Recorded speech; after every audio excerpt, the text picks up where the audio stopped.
This is the sweet sound of success with Sue Wilhite, Profit Attraction Master. Tracy Repchuck is a 35-year entrepreneur, a 9 times best-selling author, 27 awards, including White House and President Obama, has appeared on TV over 22 times for NBC, CBS, ABC, and Fox. She's spoken in 39 countries. She's a Forbes coach, a LinkedIn advisor, an Amazon influencer, and she's been helping entrepreneurs create a freedom lifestyle, anytime income business. Please join me in welcoming Tracy Repchuck. Woohoo! Yay! Great to be here, Sue. Yeah. This is so cool. This is such an honor.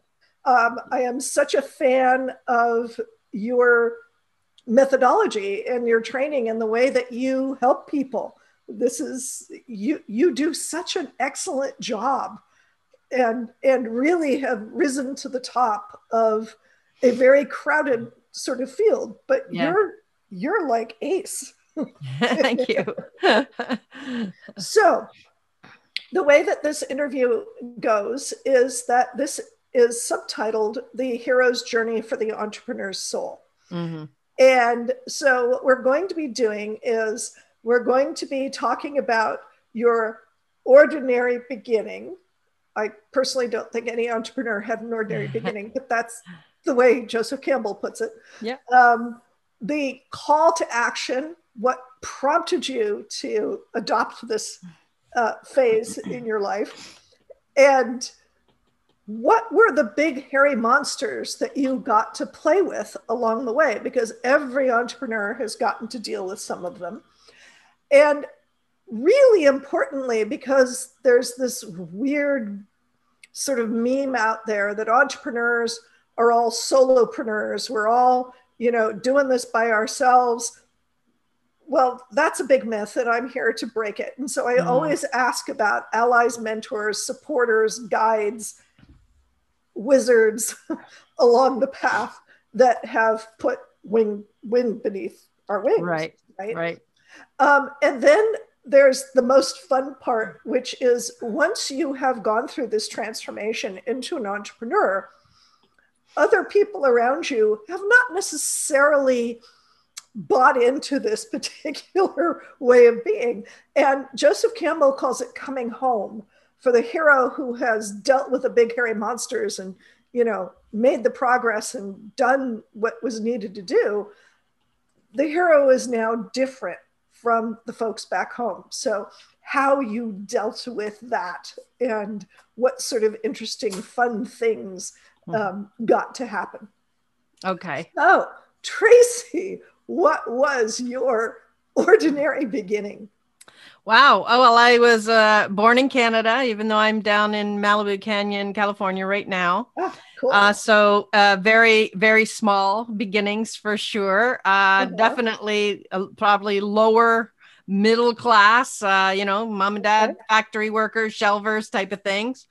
And really, I think my biggest drive, if we'll call it that, which has led me to who I am and how I got to be where I am, was the fact that my brothers were born 12 years in front of me. So I was almost raised like an only child, but at the same time, even though they were practically moved out of the house by time I was, 5, 6, and 7, I wanted them to notice me constantly. And so I think it started with, I want to be seen at a very early age. And so that's, I think, why I strive and try to overachieve all the time. Yeah. Well, wanting to be seen is certainly a very powerful drive. And I have to say, having coached many women, the opposite is usually more true, right? The want to hide. So good for you for wanting to be seen. And then what happened? Okay, so I mean, really, I think that overachieving sense definitely was prominent in school and sports. Mhm. So I started, I was skipping grades at a very early age. Oh, wow. And so by time I hit high school type of thing, I already had high school credits. I went straight into high school and like practically kind of grade 11-ish instead of 9 Wow. and 10. Wow. And so it ended up being a rapid regression of school for me in that I already completed college by the time I was 19. Wow. And so, Wow. and I had a degree in kind of, computer science and I was a computer programmer, and really that's where that pivot point, you called it, how did you become an entrepreneur moment, it occurred actually in college. So as I'm running forward on what are you going to do in your life, it was always be a computer programmer. And Uh-huh. so I started in high school in computer science. I started on bubble cards and mainframes. That's really in Woohoo. the early era Yes. in early 80s type of thing. And then I graduated in 1985. And just prior to that, I had a college professor pull me over and he said, so what are you going to do? And I think we're about 3 or 4 weeks from graduation. And I said, well, I'm going to go to Toronto and be a computer programmer. And he said, oh, no, no, you're not. He said, you're outgoing, you're dynamic, you're a leader. You're way too bright to be a programmer. He said, you're an entrepreneur. And that was a new word for me, not even close to being on my radar. And so it was a very interesting shift in my own personal mindset, in that I said to him, well, what's an entrepreneur? And Right. so he says it's a very simple thing. You find a need and you fill a gap. And I literally went home that night and started to look for the need in the marketplace. And I started to analyze newspapers and magazines and things of that nature. And before I even graduated, I had started a company. I had found the need. I had gotten my first client, and I was on my way. Wow. Wow. Hmm. Well, good for your professor. Yeah, yeah, You know, it's pretty interesting.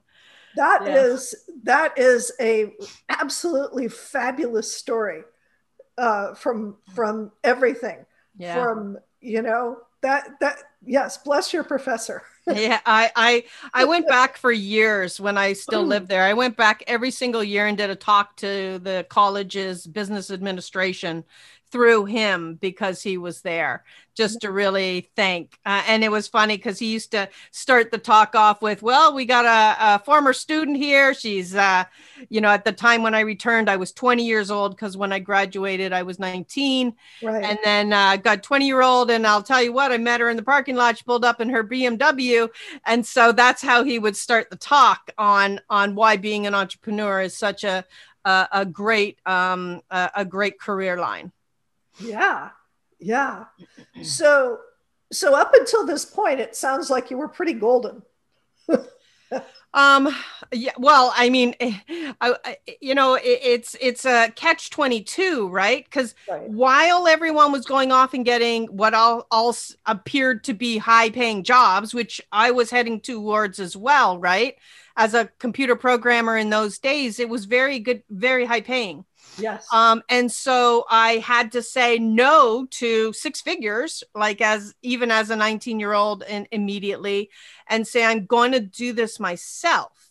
And so there's, huge risk involved, but being the age that I was, it really came down to, I have nothing to lose. Worst case scenario is I lose a year. That's what was in my head.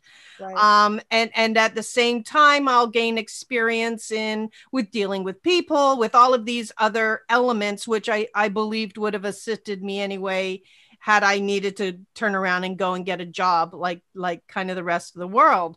Right. I started in my parents' basement. It took getting a loan because at that time, computers were $25,000, printers were Right. $8,000. Right. So, 32 grand it cost me. And that's why I talk to people nowadays. The barrier to entry to start a company is so low. It's you need a laptop and an internet connection pretty much, right? Right. And so so I had quite a high entry point. So I was incurring debt to begin. Right. So that's pretty well how it began. And then, as I say, I went out and got my first client and really just started from the ground up. I was operating almost on no knowledge except find the need and fill the gap. Right. And so that's how it began. Right. So what were some of the hairy monsters that you ran up against? Oh, well, a lot of in the early days, the biggest, I'll call it hairy monster, was I was a woman in the computer field.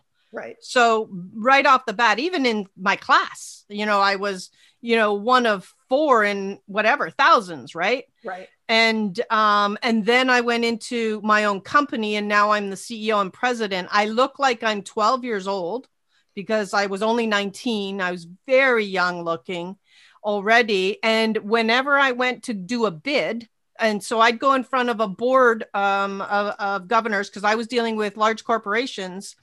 And so I would go in against Ward Millett, against IBM, against Cooper's Lybrand, against giant companies, huge companies. And big hairy monsters. Big hairy monsters. And so, in the beginning, I wasn't winning the contracts, even though I was cheaper, of course, right? They bid 160 grand and I'd come in at, 65,000 or something. Right. And a lot of that, of course, was software and hardware, right? So, our margins were nominal. And then, of course, we added our services. And so I was going in and bidding on setting up accounting systems in large companies because that wasn't there, right? Everyone was farming it out. That was the need that I found is the average company was paying $5,000 a month to get all of the reporting necessary to government compliance. Right. And so I was like, okay, I'll go in and I'll show them how to produce those reports in-house. Right. So in the beginning, that was extremely tough on me. And then ultimately, though, as I started to smarten up and again, still apply that knowledge base of how do I become different from them? That's where I started to learn about kind of branding and unique selling, propositions. Right. And I started to, instead of pitch on price, I would really start to pitch on the you get me, instant access, I'm the one you're dealing with. There isn't multiple tiers. I was starting to find every negative to going with a large company and turn it into my positive. And so again, when you're going against big hairy monsters, of which I faced many, that's the formula I started to apply to overcome them. Wow. Yeah. And big hairy monsters indeed. And that was just like my first few months, I got 35 years of monsters. Right. Yeah. Right. And taking them on by using what they perceived as their strengths against them. Right. Exactly. Right. It was, yeah, exactly. And then a lot of times too, I would build more of a relationship. I started to see, of course, that the secretary, the gatekeeper in those companies ran the show. Right. So if you got in with that person, and then I got in with the head of administration or the office administrator, which is also often a woman, the executive directors, all upper management were men at that time. I would come in from the bottom up and tell the women, hey, do you want me training you? I'm a hand holder. I'm extremely, I'm not brash or whatever, right? I really took and you're not going to be female bond approach. Yeah, and that I wasn't going to demean you, and I wasn't going to Right. just ram it down your throat. Wasn't I'd going be, to hit on them. yeah, exactly, All of that. exactly. Right. And so when, if it came down to, they asked that person, who do you want to work with, right? They started to pick me hands down. And that's again how I came from two different sides to start to win huge contracts, to the point where ultimately, as you know, time progressed, I was winning contracts for government, for Toronto Dominion Bank, for Bank of Nova Scotia, for the cities, Wow. $1 million contracts by time I hit my mid career in the company around 1990s. Wow. That's really awesome. And Yeah. it points out something that I tell my clients in business. You, even though the definition, the formal definition of business is an endeavor which, you know, makes money, Mm-hmm. right? It isn't. It's all about the people. You cannot make money without the people. If you don't form the relationships Right. with the people involved, then no money changes hands. I'm Right. sorry. Yeah. It doesn't. Well, and it's why it was for so long, you know, again, because I was in two major fields. The first field being software, where Right. there was no women primarily. Then I became a certified management accountant, of which there were very few women at that time as Right. well. And then I moved to become a board member for the provincial board. And I was one of the first and the youngest women to ever be elected to that position. And I served back-to-back terms there. And again, it was a constant battle of in that position to move women up. I started very early in my career to make this, that we're going to empower more women in fields like that. And then when I moved into internet marketing, and of course at the time in 2000, or I guess 2007, I was the #1 woman speaker in the world for 5 years in internet marketing, because I was almost the only one there. Right. You know, way back then. Another field where there were no women, I was the first woman to win New Internet Marketing Success of the Year. And I was the first woman to be brought on board for the World Internet Summit speaking tour, which was me and 15 men.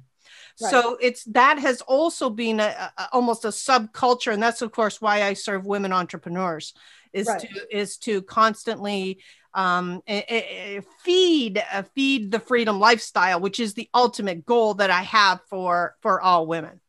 Yes. Yes. Bringing women into the fold, allowing them to be, the word equal gets batted around, and it to me it's like I'd rather that people just didn't think about what chromosome they were carrying. It's Yeah.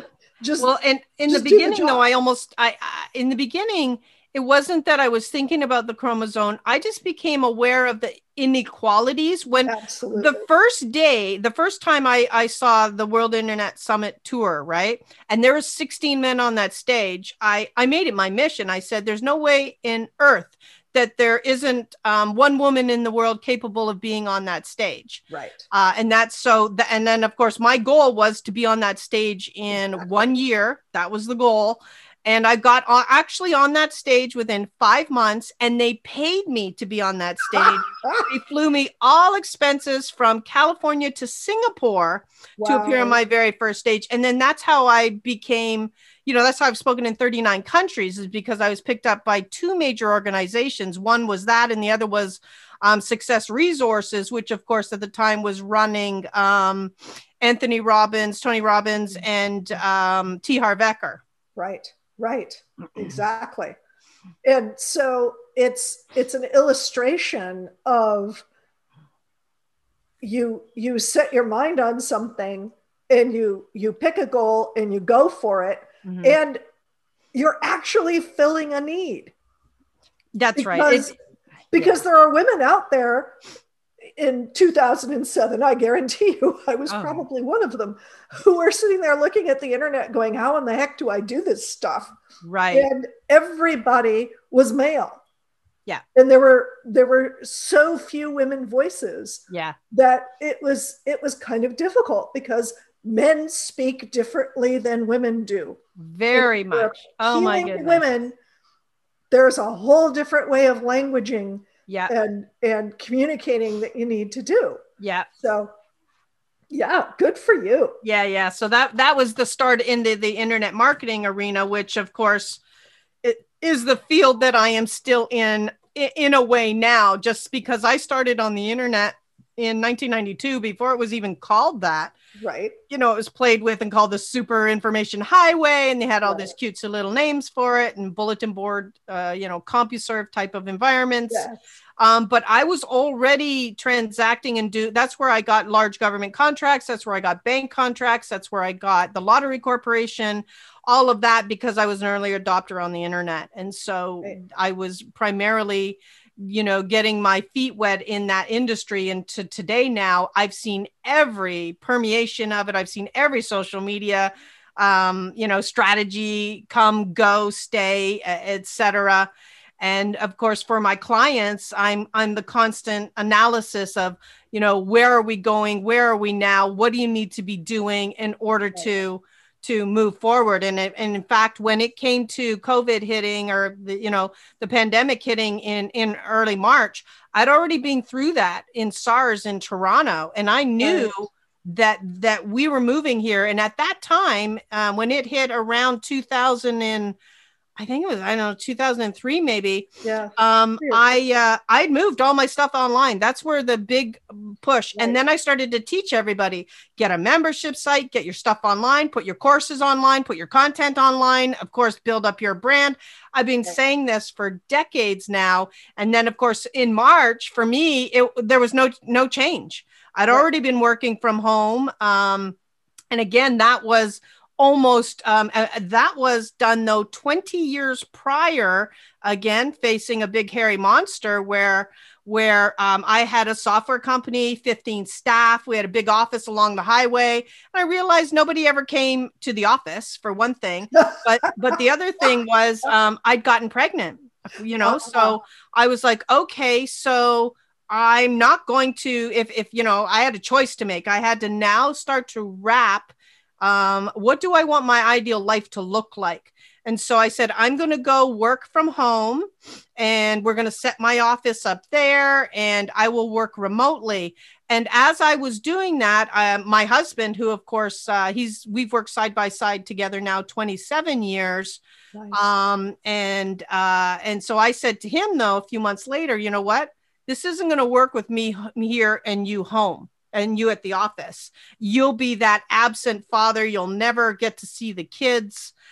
So we made the decision to move our office home, and that was back in 1994, and have 15 staff go virtual almost pre-internet. So it was extremely, took a lot of organizing, a lot of structure had to be put in place. And that's where everybody said I was about to kill my company, right? You're about to trash your software company, all that you'd built up. We had distribution worldwide. And everybody said that we were about to kill it. Well, we didn't. I actually had now a 25-year head start on how do you operate a remote office? How do you, how do you have staff be virtual? And not only that, how do we co-raise our kids into this ultimate freedom lifestyle, which is exactly what we did. When I became a speaker and I was traveling around the world, my 3 kids and my husband would travel with me. So I'd do 2 speaking gigs in Australia, and we'd stay for a month. So everything became along that. And that's what I've been teaching, particularly women entrepreneurs right now. How do you framework, start, and move towards that? Exactly.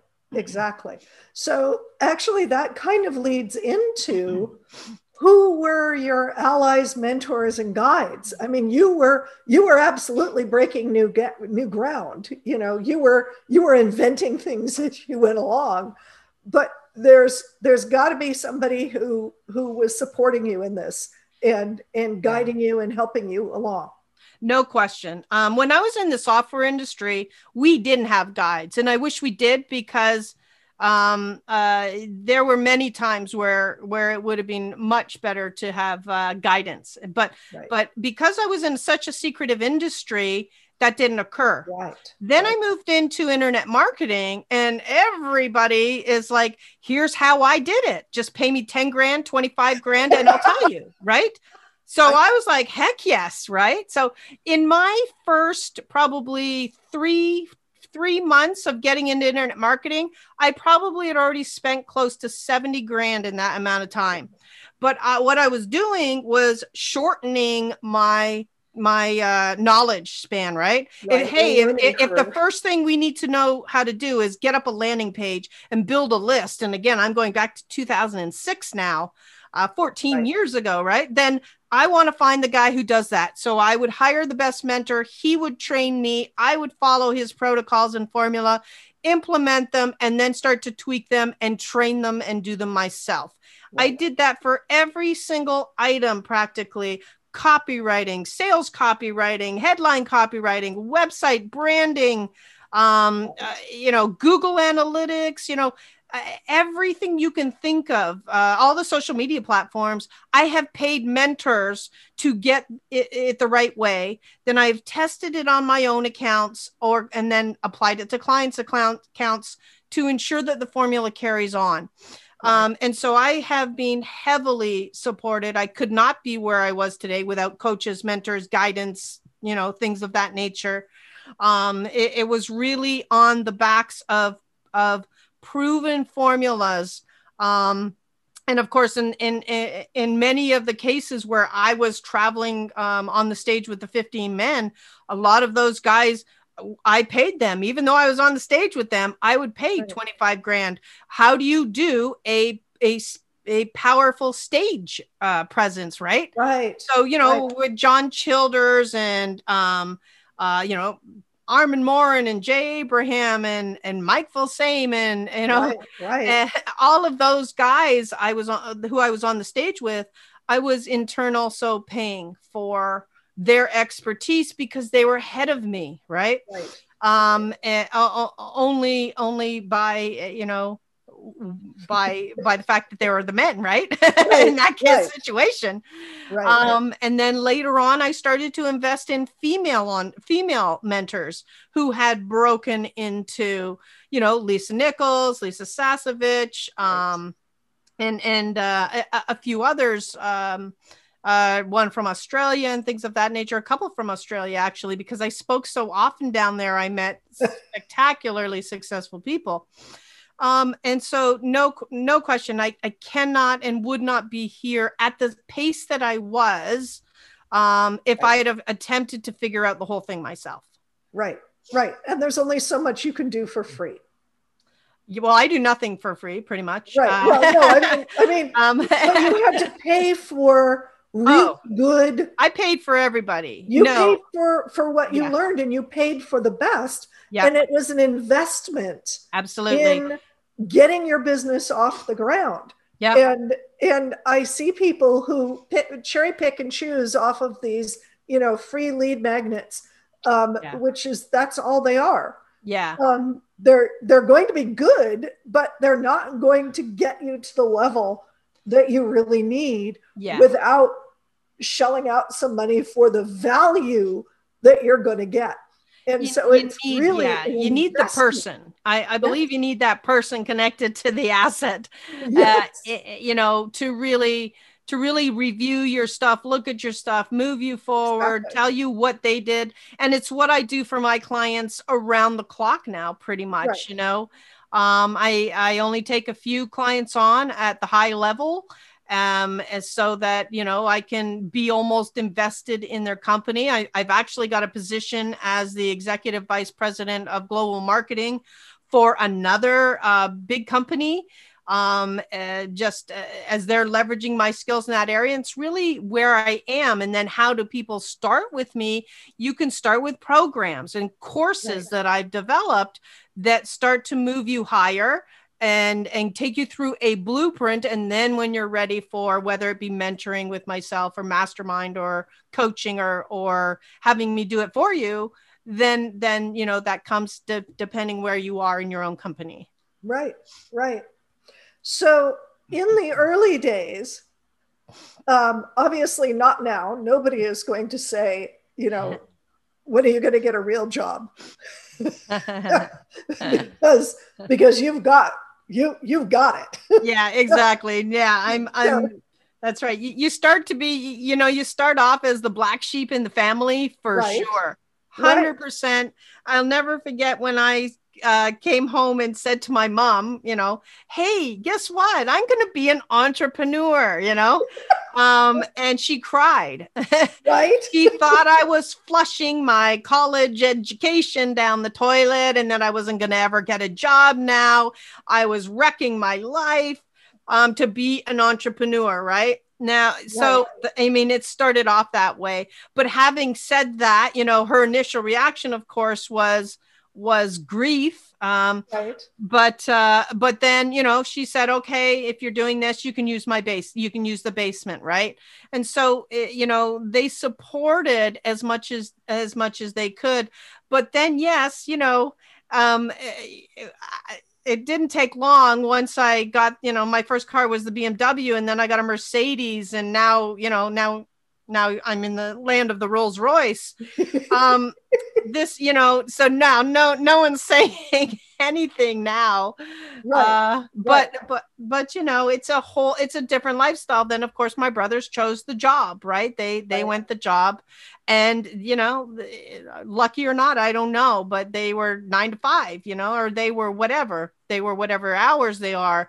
As an entrepreneur, it's a mixed bag, right? Yes, you achieve the freedom lifestyle, but if you, in many cases, want to keep an entity going or want to keep active in technology, like I still am, because I'm almost a serial entrepreneur, but I get that fixation satisfied by helping my clients put together their strategy and build their businesses, which is how I've kind of coped with, instead of starting up my own companies, because at one time I was running 4 at a time.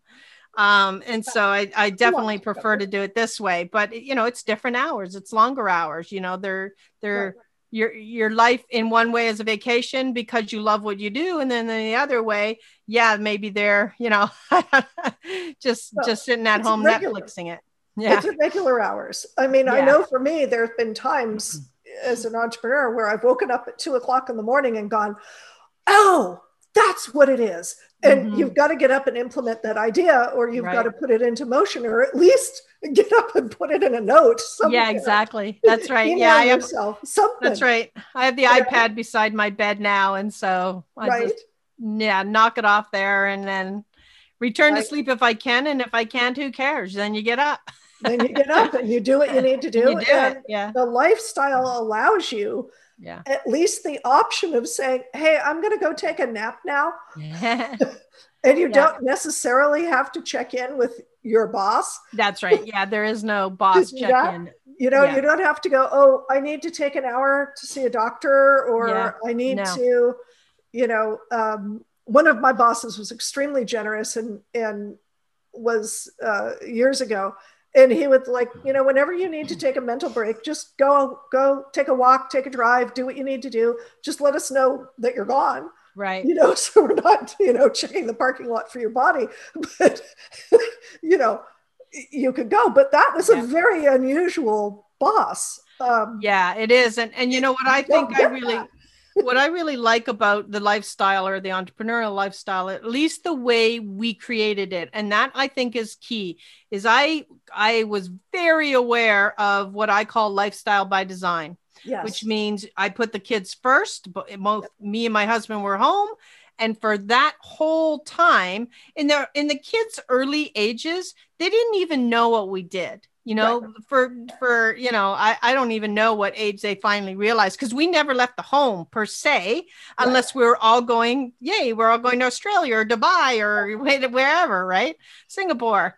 And so they really had no idea what we did in the beginning, but but that lifestyle really allowed, and that allowed me to live without regrets as well. And, it's I remember having this one question, what regrets do you have? Well, I don't have any. And I'm extremely lucky that way, because we were there for our kids, everything, every first, every second, every third, every fifth, it didn't matter. We were there, and both of us were there. And so, because I put the kids as our priority, that led to a no regret moment, right? And then you move to the next stages of the business, where the kids are a little bit older now, and so now we can make different decisions and things of that nature. Right. Well, this has been a wonderful, wonderful interview. And I have one bonus question that I like to ask. And that is, what is your favorite part of all of the things that you do? What's the favorite thing? It depends on whether it's a doingness or overall, right? My favorite thing is the freedom. Right? Mm-hmm. Is the ability for me to work anywhere in the world, anytime, and still produce income. When my mom got sick years ago, and we were here in California and she's in Nova Scotia, right? I got that phone call. My brother says, you better get home. Mom's in the hospital. I think she's only got days to live. Oh. Both me and my husband jumped on a flight. We went to Nova Scotia. I showed up in the hospital. Prior to that, she'd been like in a coma. I took her hand and she woke up. And so the luxury of freedom gave me the ability to stay with her for 7 months in the hospital and rehabilitate her till I could get her home. And yes, I got her home in a wheelchair, but we got her home. Prior to that, they had no hope for her, really, at so many stages. And I again, it allowed me to have no regrets, right? Yeah. Like, had my mom passed, had something happened, had I had to return home and 2 weeks later she didn't leave the hospital like they said she wouldn't, right? I would have had, I think, regrets. And again, in that situation and in that moment, it really showed me how you can build something. And I'm not saying it's easy, right? I'm saying that it was by design, to a point where I was able to achieve the goals that I wanted to, and at the same time, live life the way we chose, without regrets right now. And so I think that's been about the best thing, is the freedom. I think the other thing I love too about it is the learning. I'm an avid learner. I love to consume data. I love to see new technologies emerge. It excites me. I'm in a new technology startup right now that I believe is going to be the unicorn of 2021. Nice. And so being a part of that is I'll say the last dream I had, the last goal I've had in my career at this moment was I wanted to be part of a startup. I wanted to have it hit $1 billion. I wanted to be a part of the executive team. And right now I'm, vice president type of thing.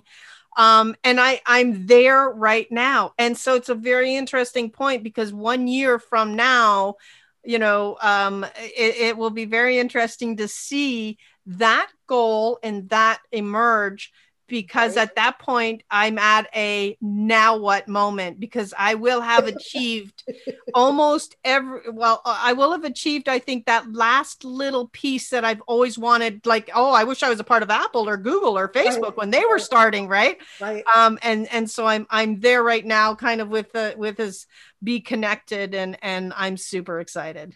That's awesome. Yes, we'll have to check back in a year. Yes. Yeah, that's right. Do a follow-up and go, hey, what happened? Well, yeah, where are you guys now? I'm really hoping that word, the word be connected, is coming out of people's mouth like Facebook. Right. Yeah. Exactly. Well, thank you, Tracy. This has been just one of the most inspiring interviews that I've done. This is an amazing story. And really, one of my takeaways from this is, yes, Tracy, you're extremely focused and you're extremely driven, and you've got like the work ethic down. It's on. And I'm more laid back, and that's not my vibe.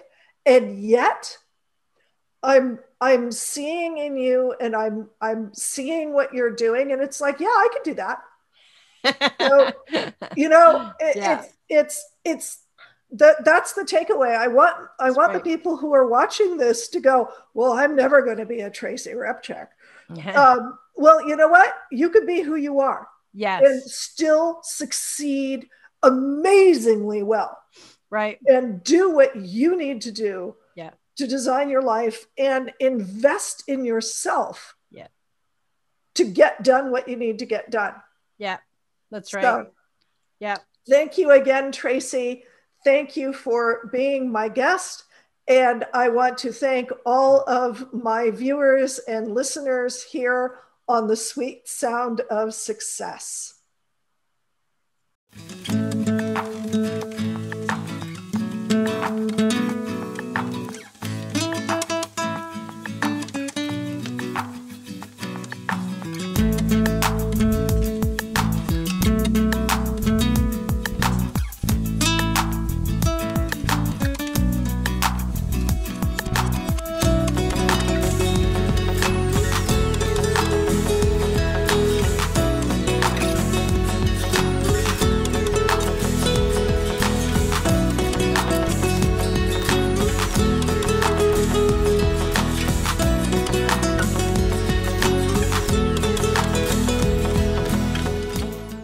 What are your dreams for your business? You know what drives me crazy? Really smart business owners denying their talents because they've been taught it has to be hard, because they've been taught that they don't deserve their gifts, that they're not worth anything. They've been taught that their gender means they can't express their genius. I'm Sue Wilhite, and I want you to have access to your genius. I want you to go out and rock the world with your genius. So I created the Call to Action coaching program. It's all about getting to the heart of you and what you've got to share with the world to make a profitable business that thrives and allows you to make a difference in the world.